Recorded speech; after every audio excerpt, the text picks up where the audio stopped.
Alrighty, so recently I ordered a couple of new vintage smoke alarms, and one of them is still on the way, but the other actually did come today, and I figured I'd make a video of it, so here it is. This is the Jameson Code 1 CD-1. It is a portable home or travel smoke alarm, and as you can see, like I decided to do the actual like unboxing part off camera, but as you can see, this thing is still sealed in the plastic. That's how new it is. So let's go ahead and take the plastic off, and we're gonna do a review of this this pretty cool smoke alarm that I've wanted for a while, but you know, it seemed like none of them were coming up on eBay, and then you know, when I actually did have some money, one happened to come up, so I just decided to get it right then and there. So yeah, so let's go ahead and take it out of the plastic, and we will do a review. Alright, so I've got the plastic off, so let's go ahead and open this thing up and see what we have got. So here it is. You just sort of open the package by flipping it like that. Hang on, let me just sort of get this thing down so it doesn't close on me. Alright, there we go. So let's go ahead and see what we have. So first of all, we've got the alarm, which here it is, and it was pretty smart what they did. That they didn't put the battery like actually in it. They sort of put it separate over here, so you know, if the battery decided to explode, it wouldn't explode all over the detector. So that's pretty smart. So yeah, and it's a GP power cell, as you can see, and we've got the mounting bracket right here. It's pretty much identical to my Sunbeam 4551. And then we have the...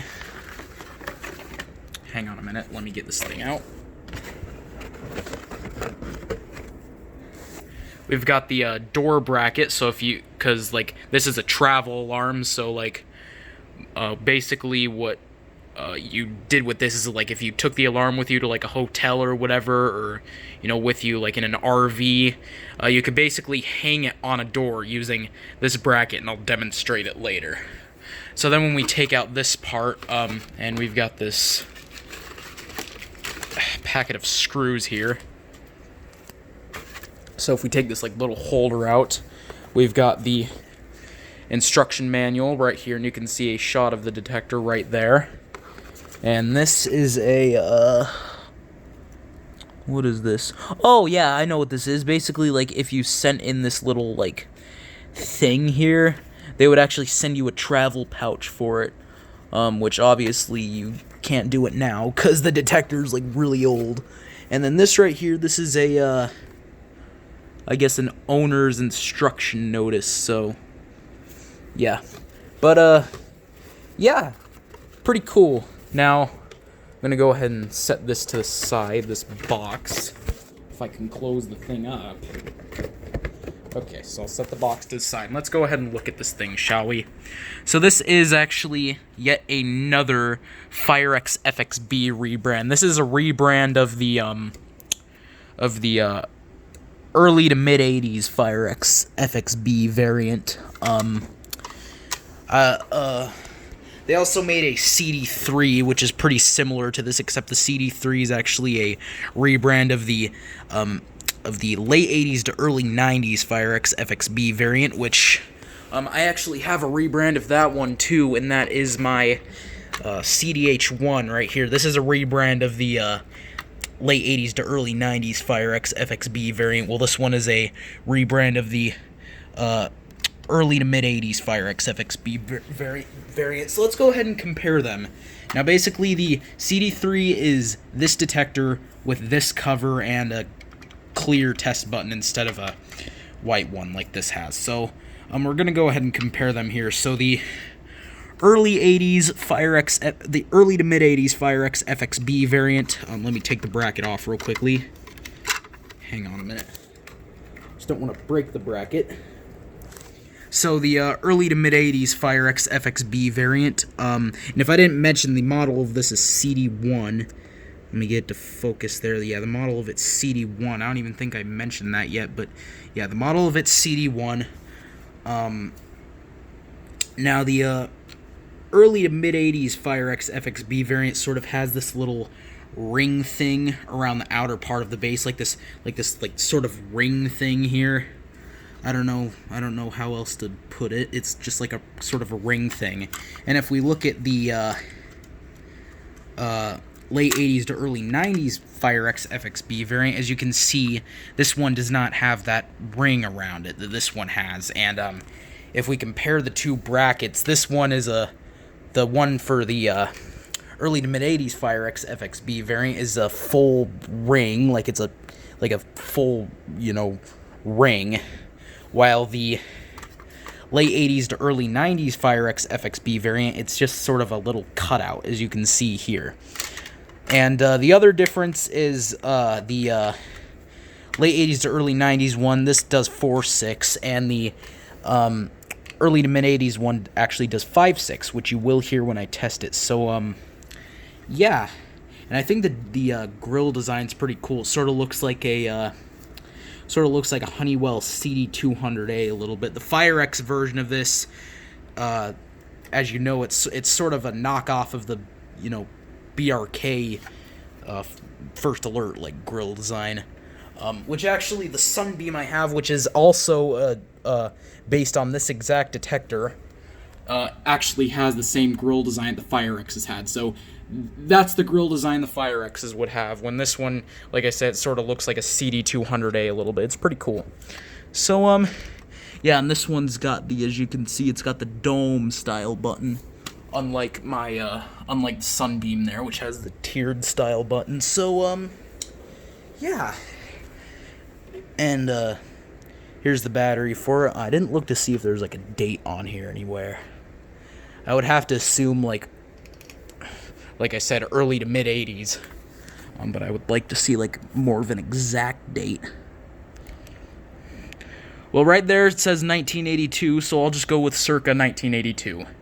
Because the date on the manual or the box, whatever one you're looking at, because sometimes the manual and, yeah, it says 1982 on the box, too. Like, sometimes if you see a date on the box or the manual, it's not always a 100% accurate date. It's not always the 100% accurate date of the actual alarm. But, yeah. So I'm going to go ahead and put a battery in this thing, and we're going to go ahead and test it. Obviously, this one probably doesn't work, so I don't even think I'm going to try. Alright. I'm going to go ahead and pause this while I put a battery in. Alright, so I put a battery in it, and I put the bracket back on. As you can see, if the LED blinks,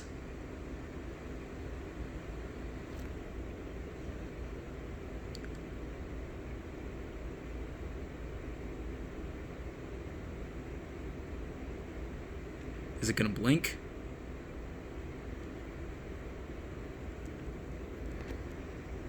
Okay, well, the LED doesn't want to blink, but it is powered, so let's go ahead and give this guy a test if my phone will focus.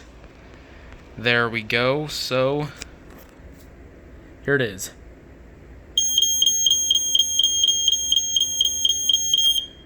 And as you can hear, just like my Sunbeam, it does that classic 5.6 beeping, which pretty much all of the early to mid-80s Fire-X FXBs did. So, yeah, whereas the late 80s to early 90s one, like I said, does 4.6, which I don't really feel like testing the CD-1 right now, but yeah, pretty cool. I've wanted one of these for quite a while now, but it seems like none of them have been coming up recently.